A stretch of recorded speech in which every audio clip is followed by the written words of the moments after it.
جی friend, چلتے ہیں اپنی اسٹوری کی طرف، جو کہ ہے آصف زدہ گھر۔ ہم نے پچھلے سال کرائے پر ایک مکان لیا تھا۔ ان دنوں میرے MSc کے سیمسٹر ہو رہے تھے۔ ایسے دنوں میں مکان کی تبدیلی ذہنی طور پر انسان کو بوجھ لگنے لگتی ہے۔ بہرحال یہ مرحلہ طے ہوا تو پتہ نہیں کیوں مجھے یہ احساس ہوتا تھا کہ اس گھر کے در و بام میں عجیب سی وحشت ٹپکتی ہے۔ میں پڑھنے بیٹھتی تھی تو دل میں گھبراہٹ سی طاری ہونے لگتی تھی۔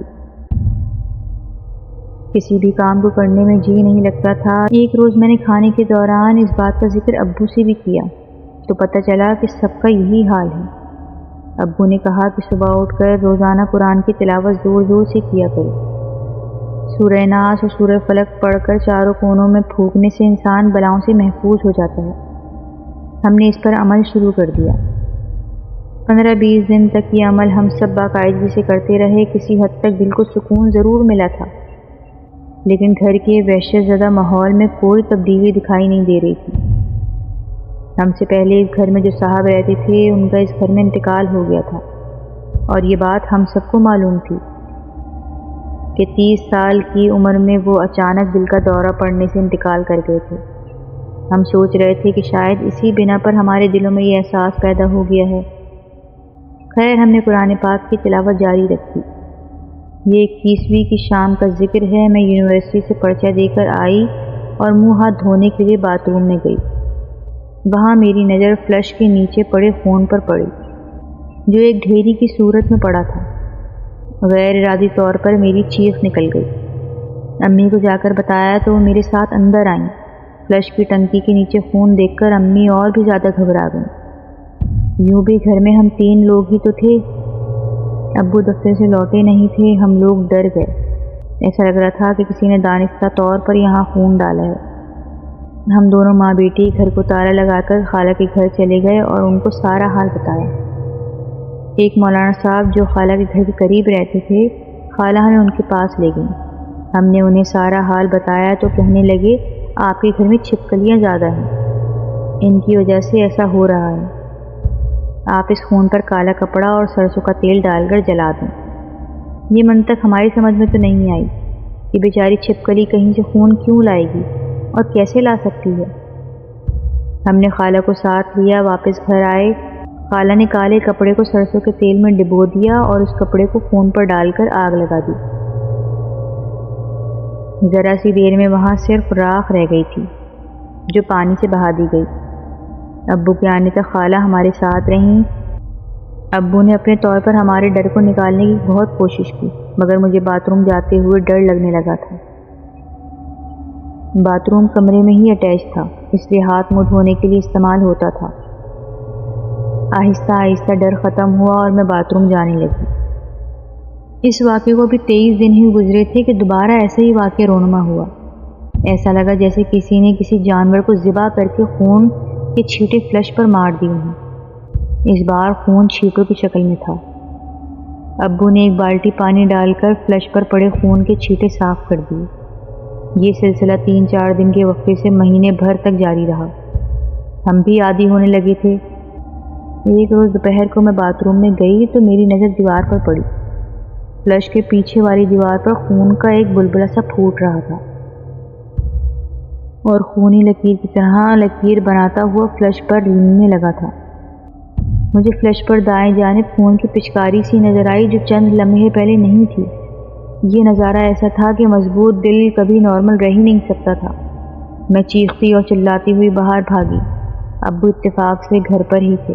انہوں نے خود جا کر یہ نظارہ دیکھا تو کلمہ پڑھ پڑھ کر انہوں نے پانی کی کئی بالٹیاں اس خون پر ڈالیں اور پھر ہمیں وہاں جانے سے منع کر دیا۔ اگلے روز ابو کسی عامل کو لے کر آئے۔ انہوں نے سارے حالات کا پورا جائزہ لے کر ہمیں مشورہ دیا کہ یہ گھر فوراً چھوڑ دیں، کیونکہ اس پر کسی نے سفلی علم کروایا ہوا ہے۔ یہ عمل خاص مدت تک جاری رہے گا اور مکینوں کے لیے عذاب بن سکتا ہے۔ ابو نے ادھر ادھر سے معلومات لی تو پتہ چلا کہ ہم سے پہلے جو صاحب اس مکان میں رہتے تھے، ان کے اپنے دفتری ساتھی سے مخاصمت چل رہی تھی۔ ان کے دشمن نے ان پر کالا عمل کروایا ہوا تھا۔ وہ صاحب جب بھی کبھی باتھ روم جاتے تھے تو ان کو وہاں کبھی اوجڑی کبھی کلیجی پڑی ملتی تھی۔ ہفتے بھر میں ہی ان کا انتقال ہو گیا تھا۔ اس واقعے کی وجہ سے محلے میں کوئی اس مکان کا رخ نہیں کرتا تھا۔ ہم لوگ آئے تو سب ڈر رہے تھے کہ خدا معلوم اب کیا ہوگا۔ اللہ نے کرم کیا اور ہم کسی بڑے نقصان سے محفوظ رہے۔ یہ کلام الہی کی برکت تھی جس نے ہمیں محفوظ رکھا تھا۔ ہم نے فوراً وہ گھر چھوڑ دیا۔ ہم نے اس سے پہلے ایسے واقعات صرف سنے یا پڑھے تھے، مگر سائنس کی طلبہ ہونے کے ناطے اس پر یقین کرنا بہت مشکل تھا۔ مگر سب کچھ اپنی آنکھوں سے دیکھنے کے بعد جھٹلانے کی گنجائش بھی نہیں رہی تھی۔ مجھے بعد میں بہت افسوس ہوتا رہا کہ معمولی مفادات کی خاطر لوگ جانے لینے کے در پر کیوں آ جاتے ہیں، اور ایسے علوم کی حوصلہ افزائی کیوں کرتے ہیں جو شیطانی عمل ہے اور بنی نوع انسان کے لیے شدید خطرات کا باعث ہے۔ میرا ایک دوست اشرف کنیرا نگر میں رہتا تھا۔ آج سے 16 سال قبل اس کے ساتھ ایک عجیب واقعہ پیش آیا۔ وہ اپنے ماموں کی شادی میں کنیرا نگر سے لاہور جا رہا تھا۔ جس بس میں وہ سوار تھا اسے چلے تقریباً ابھی 1 گھنٹہ ہو چکا تھا۔ دوپہر کا وقت تھا، گرمی کافی تھی اور لو بھی چل رہی تھی۔ گاڑی بھی اپنی پوری رفتار سے رواں دواں تھی کہ ایک سنسان جگہ پر ایک ضعیف آدمی لاٹھی کے ساتھ ٹیک لگائے کھڑا تھا۔ اس نے بس روکنے کے لیے اشارہ کیا۔ ڈرائیور نے بس روکی اور خود اسٹیئرنگ پر دونوں بازو ٹیک کر سر کو بھی اوندھا کر لیا کہ سواری کے چڑھ جانے تک تھوڑی سی اونگ لے لے۔ کنڈکٹر نے بس رکی دیکھی تو فوراً دروازہ کھول دیا تاکہ سوار اندر آ جائے۔ بس رک گئی۔ بس کو کھڑے ہوئے چند سیکنڈ گزرے تھے لیکن کوئی مسافر سوار نہ ہوا، تو کنڈکٹر نے نیچے اتر کر ادھر ادھر دیکھا مگر یہاں کوئی آدمی نظر نہ آیا۔ بس کے مخالف سمت دیکھا تو وہاں بھی کوئی آدمی نہ تھا۔ یہ دیکھ کر اس نے ڈرائیور کو آواز دی کہ استاد بس چلاؤ، یہاں تو کوئی سواری نہیں ہے، مگر ڈرائیور ٹس سے مس نہ ہوا۔ اس نے دوسری دفعہ پھر کہا کہ چلو استاد گاڑی چلاؤ۔ اس نے پھر دوبارہ کہا کہ استاد گاڑی چلاؤ، یہاں کوئی نہیں ہے، لیکن ڈرائیور پھر بھی خاموش رہا۔